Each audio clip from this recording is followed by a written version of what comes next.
assignment tracker for your bus. Oh, you just. I'll show you. Yeah. Assignment Kind of big deal. I am kind of a big deal. My kid does that every single day. It's this kid I don't teach, and he thinks this is the right classroom and comes in for a second. You just go down to the little this thing and change it. Oh, I don't have it. That's interesting. Some permissions. Oh, you know what? You sure are. And I want to make you an editor, and Gino. I bet Gino doesn't have it either. Gino, that one.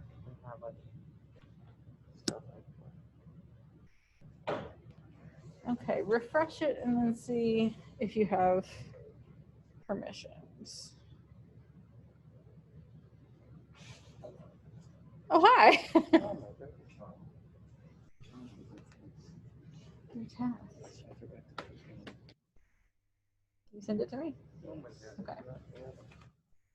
Even if you're not done, still do it. Does it work?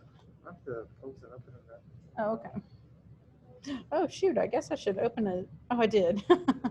Silly me. What am I doing? It's not opening anymore.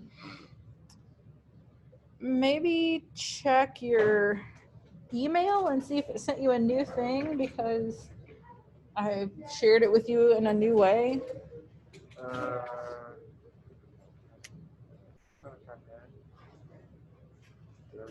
Yeah. I'm in progress right now, so I don't want to change it. I don't think that. Yeah. But it's still not giving you the arrow. Oh, okay. Yay! Perfect. You're very welcome. And now I know the key to all heaven is mine.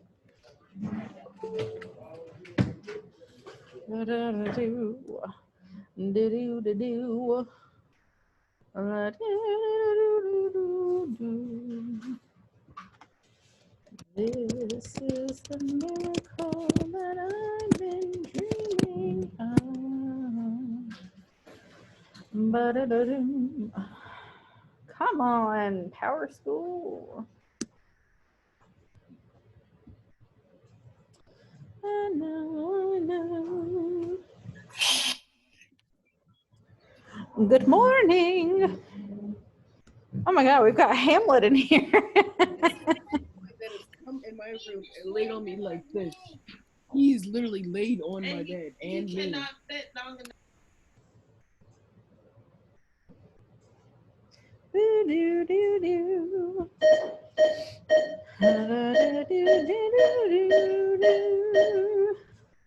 Okay. Come on, Power School. Work with me.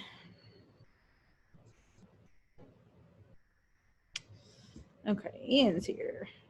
Corey's here. Oh, Ian's here. Corey's here. Christian, virtually. Hamlet, virtually. No Hayward yet. Troy is here. Eli is virtual. Nate is virtual. Chip, Sterling, and Andarius.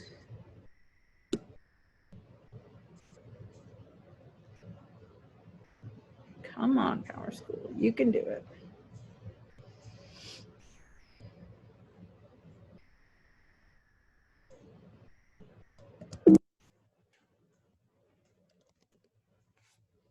Look at all these faces. Okay, yeah, if you guys didn't get the memo, the new rules for all classes is that you have to have your cameras on. If you don't have, like, if there's something wrong with your camera. I'd rather come to school. You'd rather come to school? I'm coming to school right now. Talk to him and see if you can come 4 days a week. I'd be happy to have you. Doing 4 days a week? They're forcing us to do that Thursday. There were No, they don't several. have to. You don't have to. You can stay. You can only come for your 2 days if you want. Yeah, you don't have to do that. Okay, let's see. What is that? I don't know. Where is that email? Let me see if I can find that. Nope. Where is that? There are some of you, like I remember seeing the email that said quite a few of you would have the option to do 4 days a week, starting the 12th, which is Thursday. Ian, Christian, Brendan, Hayward, Troy, Nate, and Sterling. Y'all have the option.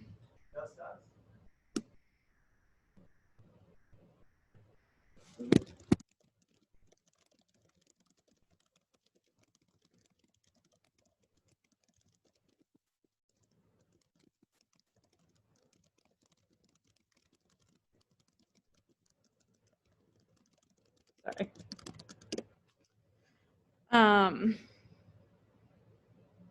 So everybody needs to get their cameras on, and if you for some reason are unable to turn your camera on, then that's a thing that you need to talk to Miss Blackmore about, because that's not my rule, that's the school rule.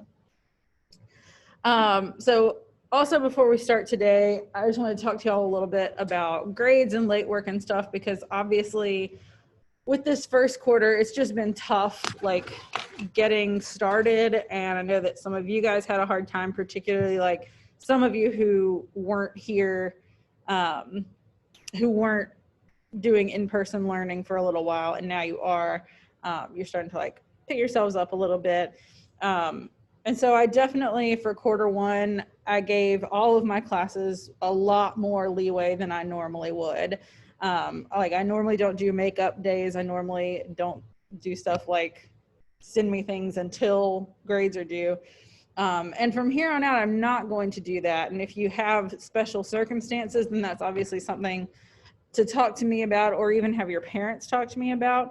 But from here on out, whenever I do an assignment, whenever I post it on Canvas, I'm going to have it set to close a week after it's due, which is the last time that I accept things.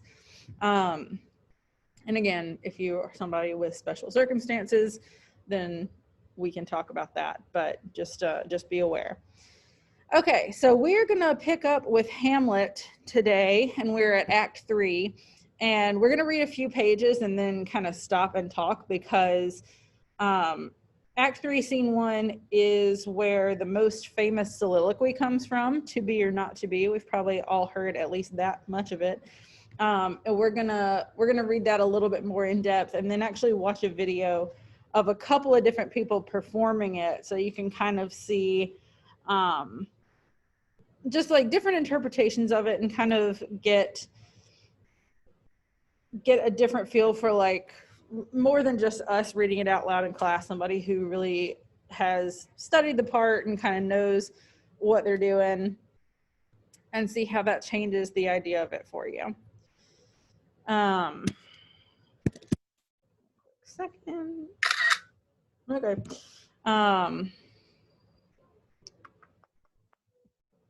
gonna get my AirPlay on if I can for you folks, because once we watch this video, I'm definitely gonna want to show it up here. Okay, that's working. I will share my screen, but obviously for just reading, you don't have to look at mine. You can look at your own. I just know it's easier for some folks. Okay. So we are starting Act 3, Scene 1. Let me get to my little Hamlet page in my notebook. Okay, so Act 3, Scene 1, the people who are reading are Claudius, Gertrude, Polonius, Ophelia, Rosencrantz, Guildenstern, and Hamlet. They all are in it pretty quickly. So Claudius, Gertrude, Polonius, Ophelia, Rosencrantz, Guildenstern, and Hamlet. So hopefully everybody remembers what parts they're reading. I remember most of them at this point, but okay, so when we're starting, what's up? Oh, okay. Claudius, Gertrude, Polonius, Ophelia, Rosencrantz, and Guildenstern are in it. Troy, are you going to read Ophelia today, or you want me to?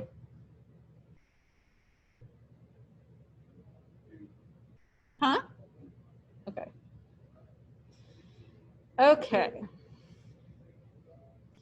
And you can't put your heads together and figure out why he's acting so dazed and confused, ruining his peace and quiet with such dangerous displays of lunacy? I'm still pulling it up. That's what I'm saying. Oh, okay. But he admits he feels confused but refuses to say why.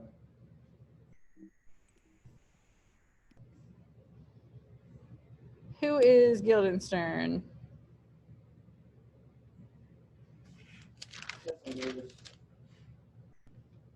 Andarius. Yep.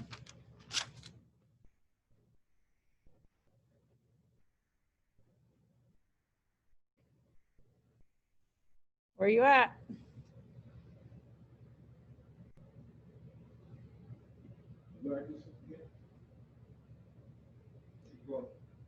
Huh?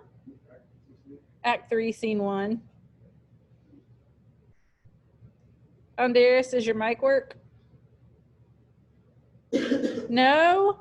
Okay, we're going to have to get somebody else to be Guildenstern then. Somebody want to volunteer? You'll be Guildenstern? Okay. I might actually move kind of more in the middle of the room just so that we can kind of hear everybody a little bit better. Oh, that's fine. You can definitely do that. Okay, Troy's going to read Guildenstern. Go for it.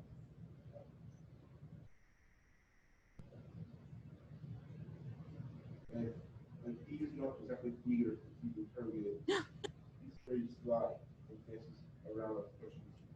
We try to get him to talk about how he feels. Sorry, guys. I recognize that my thing just went off, which is annoying. What a pain. Come on. There we go.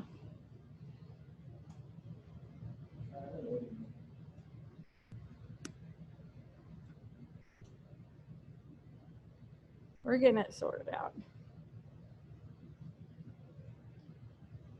Gertrude. Yeah, that's you. I can't hear him at all.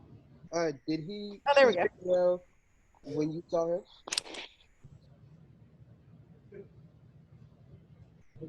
He did.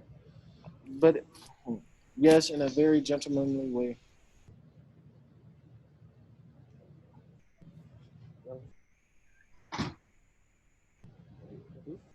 But it's clean, like he had forced himself to answer us. He didn't ask questions, but he answered ours at length. did you try tempting him with some entertainment? Madeline, some actors happened to cross our paths on the way here. We told Hamlet about them and it seemed too good to him.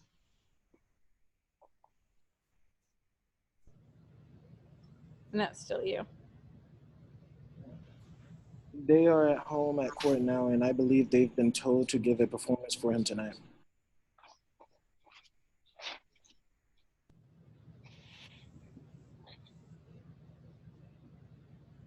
Polonius. Oh, he got kicked off somehow. Eli, we're actually at Polonius's first line here. It's true, and he asked me to beg you both to attend. It makes me very happy to hear he's so interested. Gentlemen, please try to sharpen his interest even more and let this play do him some good. We will, my lord. So they're trying to get Rosencrantz and Guildenstern, we know this already, to spy on him. And from the scene that you guys will have read before this, they're like planning this play to come entertain everybody that night. And so they're hoping that this will, you know, kind of lift his spirits, but also that he'll stop acting insane. Dear Gertrude, please give us a moment alone. We've secretly arranged for Hamlet to come here so that he can run into Ophelia. Her father and I, justifiably acting as spies, will hide in the room and observe Hamlet's behavior to determine whether it's love that's making him suffer. Yes, I'll go. As for you, Ophelia, I hope that your beauty is the reason for Hamlet's insane behavior.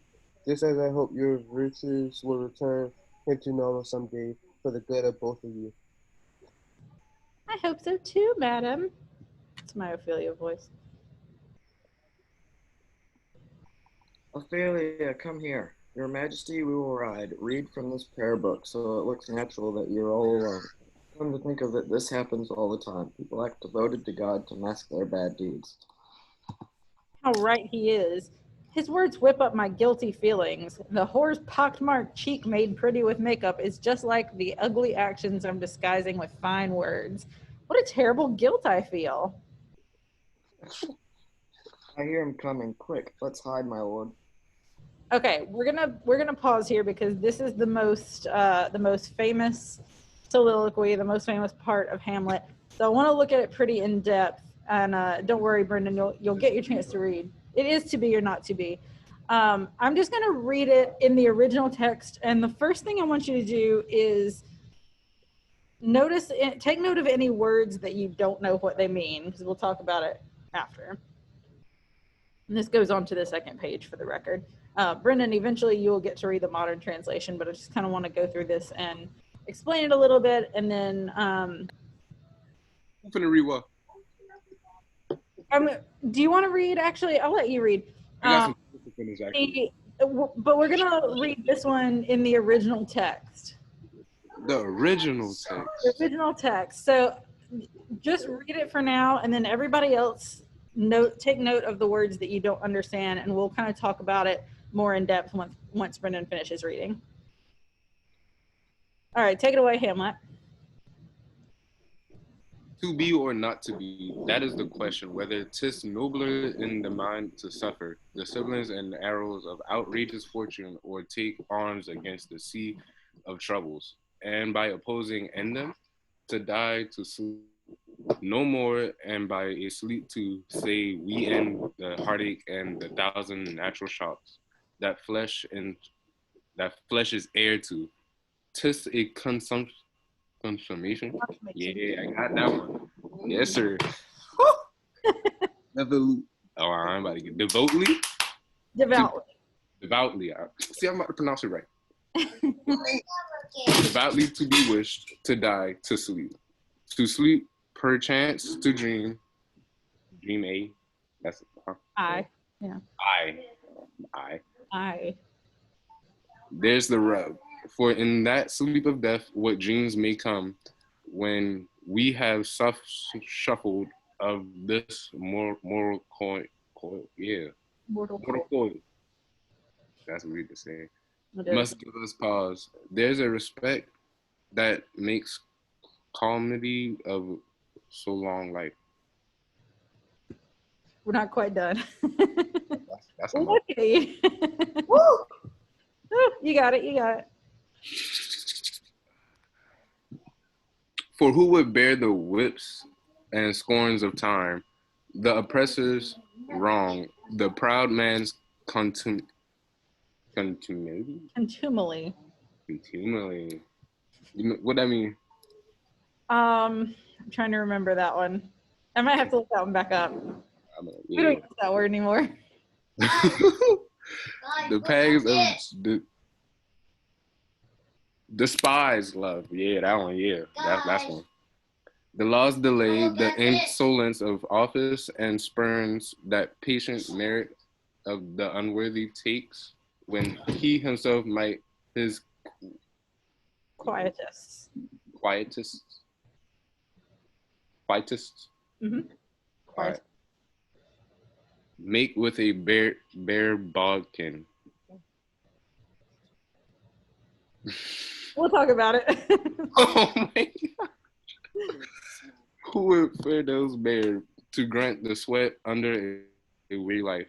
But that the dread of something after death, the undiscovered country from whose born no travelers return, puzzles with will, puzzles the will and makes us rather bear those ill we have than fly to others that we know not of. Thus, Conscience. I thought so. Conscience does make cowards of us all. And thus the native hue of resolution is sickly, or the pale cast of thought.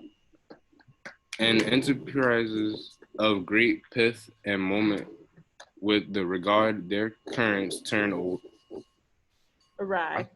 awry. I was about to say away. I was about Close. and lose the name action.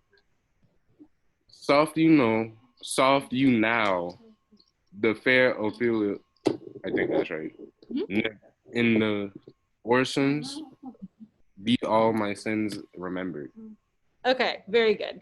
Before we get too much into it, does anybody have a good concept of like the overall thing of what he's talking about? It's cool if the answer is no. When he says to be or not to be, any idea what he is talking about there? Like, what does that question even mean? Yeah, to exist or not to exist. What? It is a weird way of saying it. But this whole thing, honestly, it's a very like elevated way, obviously, of talking about what he's talking about. But when he asks to be or not to be, he's actually asking like, should I be alive or should I not be alive? So,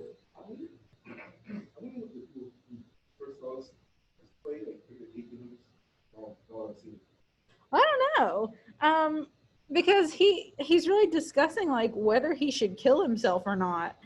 And I mean, by the end, he doesn't really know. So let's parse it together a little bit. To be or not to be, that's the question. That's the big question. Should I kill myself or should I not kill myself?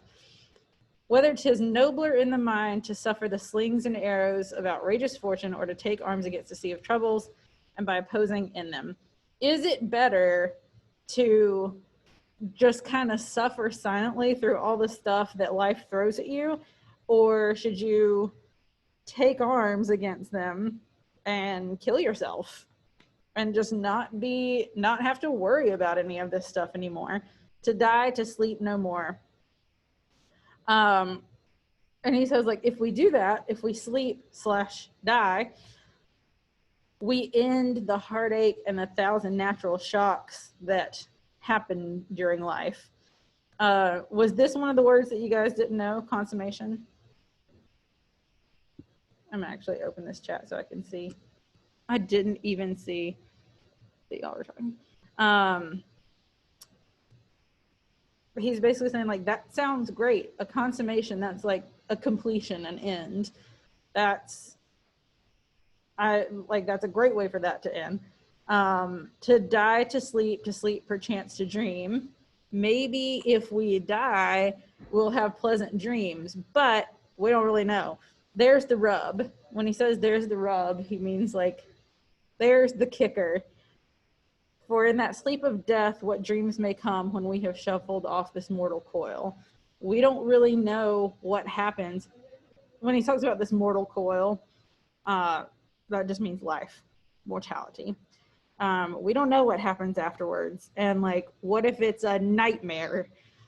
You don't want to take that risk. Let's see, let's go to the next page. For who would bear the whips and scorns of time, the oppressor's wrong, the proud man's, you know what, I'm gonna look that one up because I can't remember. Contumely. Insolent or insulting language or treatment.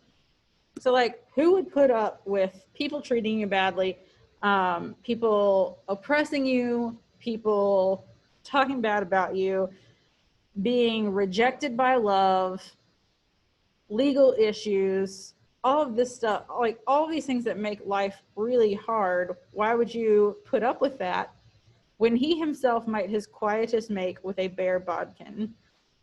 Quietus meaning like the eternal quiet, death. And a bodkin is a type of knife. So basically he's like, why would we go through all this? Why would we go through all these terrible things in life? We could put an end to it with a knife and kill yourself. You guys might actually remember the word fartles from the first presentation we did when we looked at all the words that Shakespeare made up that we don't really use anymore. And that one meant burdens. Like who would bear all these burdens, grunting and sweating under a weary life, except if you were afraid of what might happen after death, and like you wouldn't want to kill yourself because you're afraid of what might happen. The undiscovered country from whose bourne no traveler returns puzzles the will and makes us rather bear those ills we have than fly to others that we know not of. Better to endure whatever struggles and burdens life throws at you rather than kill yourself when you don't know what's going to happen and maybe it'll be horrible. Thus, conscience does make cowards of us all. He's basically like, nobody's brave enough to kill themselves because they're worried about what will happen after death. And then at the very end here, Ophelia's coming in, and so he stops talking about that.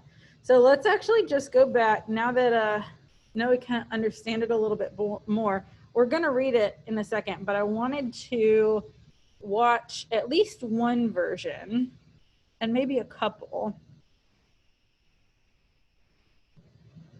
This is actually like 5 different versions of it, but we're not going to watch them all because that's excessive, and this is like 15 minutes worth of Hamlet. But let's watch a couple and just see like people's different interpretations of how he struggles with this.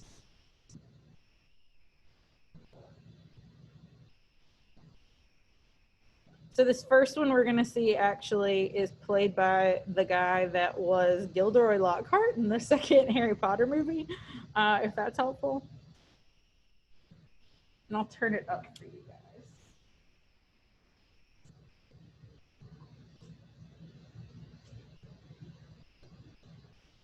Come on. Yeah, like look at his mood and the delivery, the attitude that he has like reading it.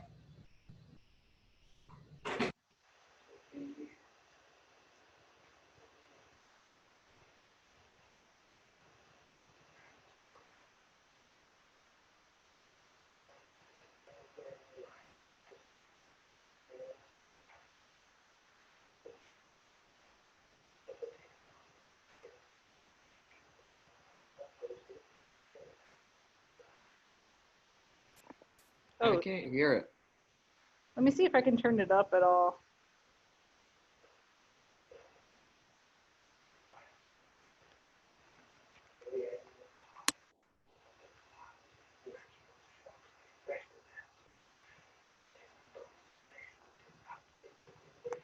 Can you guys hear that any better?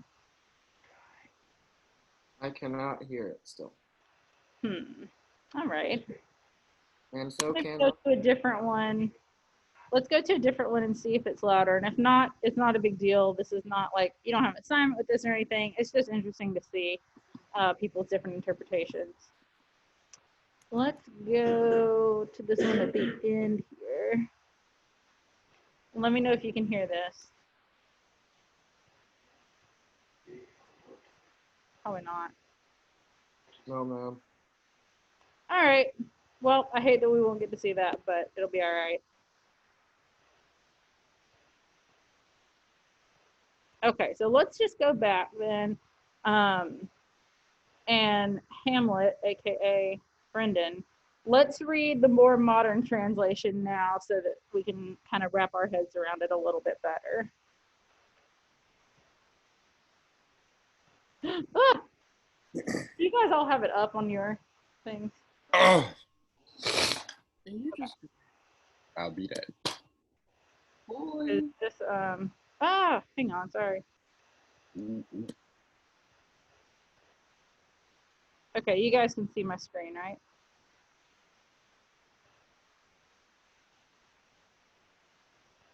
It's being a real pain today.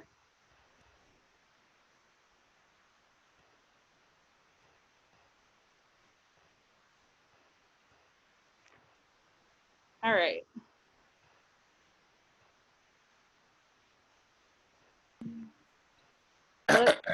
Yeah.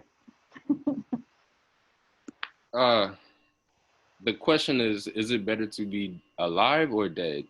Is it nobler to put up with all the nasty things that luck throws your way, or fight against all those troubles by simply putting an end to them once and for all? Dying, sleeping, that's all dying is, a sleep that ends all the heartache and shocks that life on earth gives us. That's an achievement to wish for, to die, to sleep, maybe to dream, but there's a catch in it. In death sleep, we know, oh, okay. In death sleep, who knows what kind of dreams might come? After we've put the noise and commotion of life behind us, that's certainly something, yeah, something to worry about. That's the consideration that makes us stretch out our suffering so long. Fair enough. Yeah.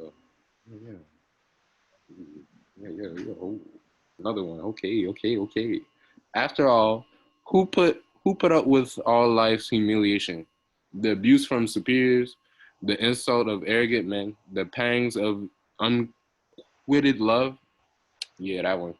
The infancy of the legal system, the rudeness of people in the office, the lost my place. Hold up. Oh, and the mistreatment good people have to take from bad. When you could simply take out your knife and call it quits, who would choose to grunt and sweat through an exhausting life unless they were afraid of something dreadful after death? The undiscovered country, country from, all right, lost my place again. Hold up.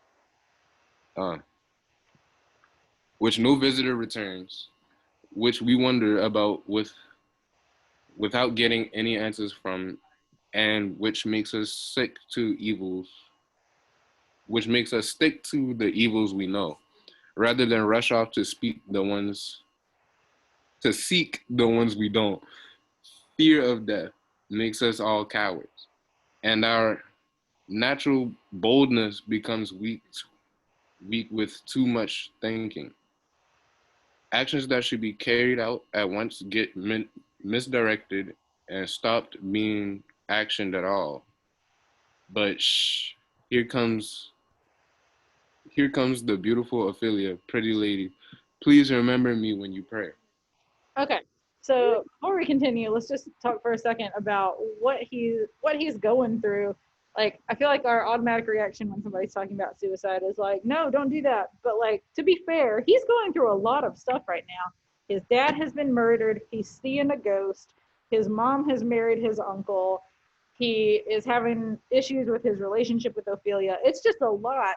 And Hamlet is a big thinker and he is a big talker and he has to like verbally process through all of his feelings and opinions before he actually makes a decision. So he's talking about whether it makes sense to kill himself or not, or like whether that's the right option.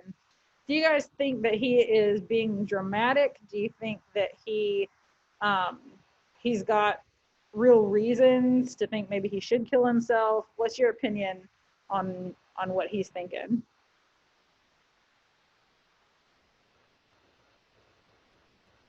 Now, what is killing yourself going to do? I mean, he kind of says at the beginning, he's like, I don't really know what would happen if I killed myself, but at least I wouldn't have to deal with the problems that I have now.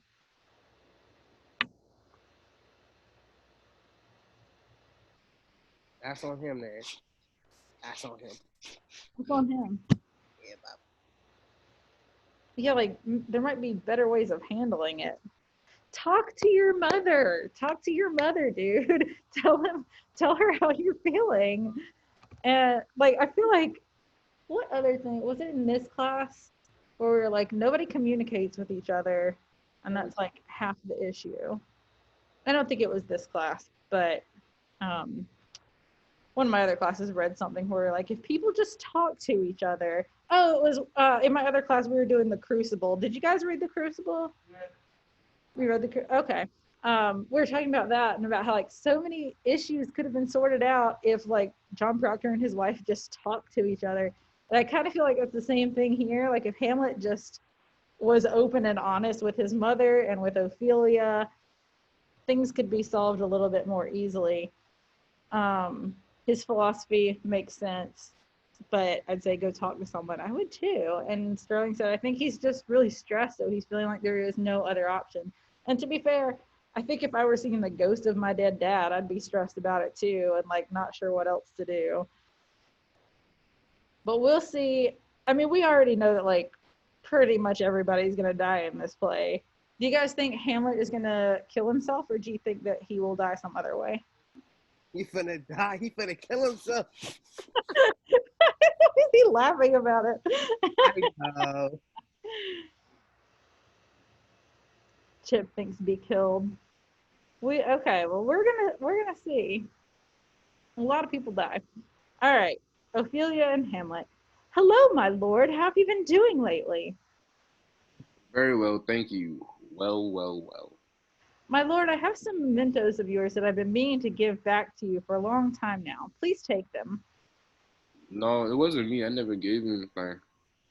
My lord, you know very well that you did, and wrote letters to go along with them. Letters so sweetly written that they made your gifts even more valuable. The perfume is gone now, so take them back. Nice gifts lose their value when the givers turn out to not be so nice. There, my lord. Are you good? You good? Excuse me? Are you beautiful? My lord, what are you talking about? I'm just saying that if you're good and beautiful, your goodness should have nothing to do with your beauty. But could beauty be related to anything better than goodness? Sure, since beauty's power can more easily change a good girl into alright, then the power of goodness can change a beautiful girl into a virgin. This used to be a great puzzle, but now I've solved it. I used to love you. He is so mean to Ophelia. Like, she doesn't deserve all this. And he's like, I don't know if you're good. You're beautiful, but I don't know if you're good. And like, I just lie to you all the time and I don't love you anymore. Like, cool, man. Awesome. You certainly made me believe you did, my lord. You shouldn't have believed me. Since we're all rotten at the core, no matter how hard we tried to be virtuous, I didn't love you. Then I guess I was misled. Get yourself to a convent at once. Why would you want to give birth to more sinners? I'm fairly good myself, but even so, I could accuse myself of such horrible crimes that it would have been better if my mother had never given birth to me. And I am arrogant, vengeful, ambitious, with more ill will in me than I can fit into my thoughts, and more than I have time to carry it out in. Why should people like me be crawling around between earth and heaven? Every one of us is a criminal. Don't believe any of us. Hurry to a covenant. Where's your father? So this is pretty harsh too. He tells her to get to a convent, which is like where nuns live. So he's basically like, become a nun. You should not ever like be with a man. You should not give birth to any children. because everyone is horrible and we don't want to bring any more horrible people into this world if we don't have to. It's better for you if you just become a nun, marry yourself to God, never have sex, never have babies. Just like kind of take yourself out of commission because we don't want more sinners running around the earth. A little harsh, but all right. He's at home, my lord.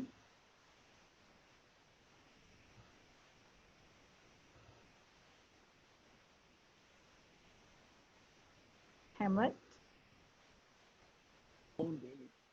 The lock him in part. Mm-hmm. Lock him in so he can play the fools in his own home only. Goodbye. Oh, dear God, please help him. Oh, I got that much to read. Okay. If you marry, I'll give you this curse as your wedding present. Okay. Be as clean as ice, as pure as the driven snow, and you'll still get a bad reputation. Get yourself to a convent and at once. Goodbye. Or if you have to get married, marry a fool, since wise men know far too well that you'll cheat on them. Goodbye. I mean, like, what evidence do you have? Dear God, please make him normal again. That's a mood. Oh my gosh. I've heard all about you and your cosmetics too. God gives you one face, but you paint another on top of it. You dance and prance and lisp. Lisp? Okay. You call God's creations by pet names, and you excuse your sex ploys by pleading ignorant. Come on. I won't stand for it anymore. It's driven me crazy. I hereby declare we will have no more marriage. Whoever is already married, except for one person I know, will stay married. All but one person. Everyone else has to stay single and get yourself to a covenant fast. Okay, so before we move on, this is almost like a little throwaway line, but it's important. Whoever is already married, except one person I know will stay married. Who is he? Any idea who he's saying will not stay married? Christian, you know?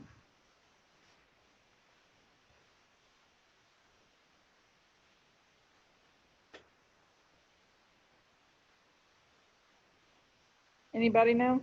Any ideas? Uncle Daddy, he is talking about Uncle Daddy and Mom. The ghost told him that Uncle Daddy is the one who killed him and that it's his job to get revenge on him. So like he's at this point kind of thinking that he's gonna kill the king, and in that case his mom wouldn't be married anymore. So it's interesting that it's like such a little throwaway line, but that's kind of another example. He has this really like horrible view of relationships at this point because like whatever's going on with him and Ophelia, he's obviously like not feeling it anymore. And the other example he has is his mother, who like quickly moved on from his father and married his uncle. So he's just kind of thinking like relationships are not a good idea. People are toxic. Everybody should stay single, and you should become a nun. Maybe not the healthiest approach to things, but that's how he's thinking.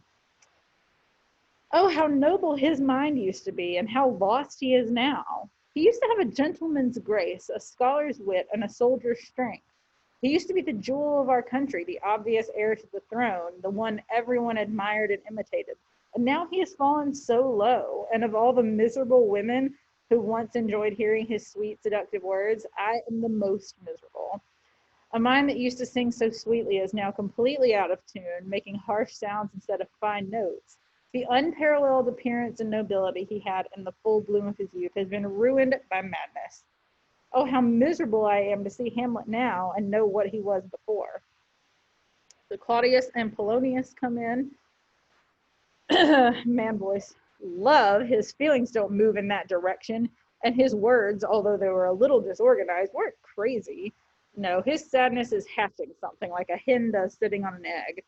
What hatches very well may be dangerous, so to prevent any harm being done, I've made a quick executive decision. He'll be sent to England to try to get back the money they owe us. With any luck, the sea and new countries will push out these thoughts that have somehow taken root in his mind. What do you think of this plan? It should work, but I still believe that his madness was caused by unrequited love. Hello, Ophelia. You don't have to tell us what Lord Hamlet said. We heard everything, my lord. Do whatever you like. But if you like this idea, let his mother, the queen, get him alone and beg him to share his feelings with her. I'll hide and listen in. If she can't find out what his secret is, then send him off to England or wherever you think best. That's how we'll do it then. When important people start to show signs of insanity, you have to watch them closely. And that's the quote you guys wrote about. Madness and great ones must not unwatched go on one of the discussion posts. Remember that? Yeah. So they kind of are disagreeing about why he has gone so insane. Polonius is convinced it's because he's like lovesick over Ophelia and that has driven him crazy. And Claudius doesn't really think that, but he's even more worried about it because he's like, if that's not the reason, then there might be an even bigger reason, and we can't let that go unchecked. So what we're going to do is send him to England, kind of get him out of our hair. Spoiler alert, that's not going to work. But let's go ahead and start. We don't have that much longer left, but let's start scene 2. That has a lot of characters in it. We won't get the whole way through. Tomorrow we won't read, but this one's like 18 pages. So just make sure that you guys finish reading this scene before Thursday. So let's go ahead and start it. We have Hamlet and the players. I don't remember off the top of my head. Friggin' A. How to log in to Canvas. I don't know my. Okay. No, not you. You.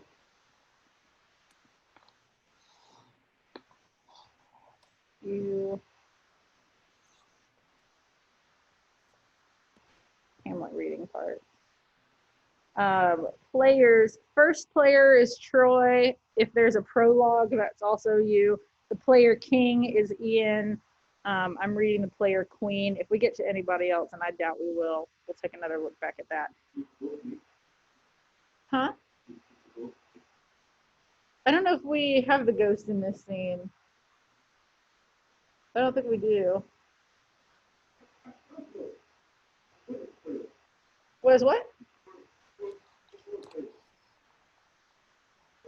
Oh, yeah, you're the player. They're actors. When they say players, they mean actors. So we heard that he was like getting this play kind of put together, and they're the actors in it. Okay, Hamlet.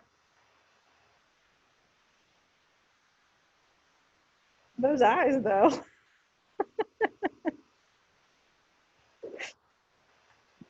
All right. Sit up for this one. It's kind of long. How long? We might not get past your part. Well, okay. Perform the speech just as I taught you, musically and smoothly. If you exaggerate the words the way some actors do, I might as well have some newcaster read the lines. Yeah, don't use too many hand gestures. Just do a few gently like this.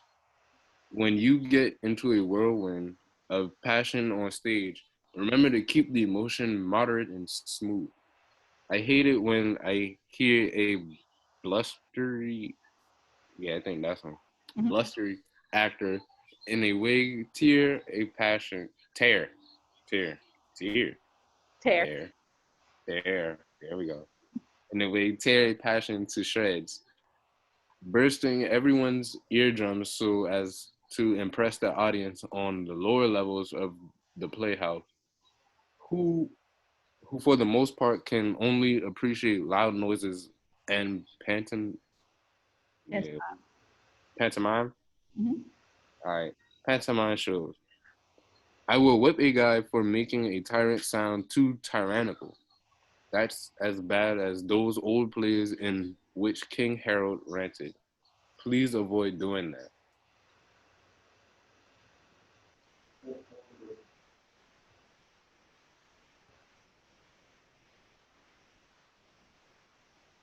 He said it. Troy said it. All right. But don't be too tame either. Let your good sense guide you. Fit the action to the word and the word to the action. Act natural at all costs. Exaggeration has no place in theater, where the purpose is to represent reality, holding a mirror up to virtue, to vice, to the ends, to the spirit of the time. If you handle this badly, it just makes ignorant people laugh while regular theater goers are miserable. And they're the ones who you should be keeping happy. Okay, I think we're actually going to end there, but like I think that all of this is sort of just like to emphasize how dramatic Hamlet can be sometimes. Like he's got all these actors who have come in to do this play, and he's like, "You need to do it this way. Like this is how you should read the scene because it would be really bad if you did it this way." Just like giving all these actors acting advice. So you guys are gonna finish reading this scene on your own, but I want to kind of like set the scene for you because it's really, I don't know if funny is the right word, but I think it's kind of funny. Um, they've had these actors come in to do this play, and he has essentially asked them, "Can I make some rewrites to the play?" Because he is he's gonna like change the story to reflect what happened with his dad and uncle and mom.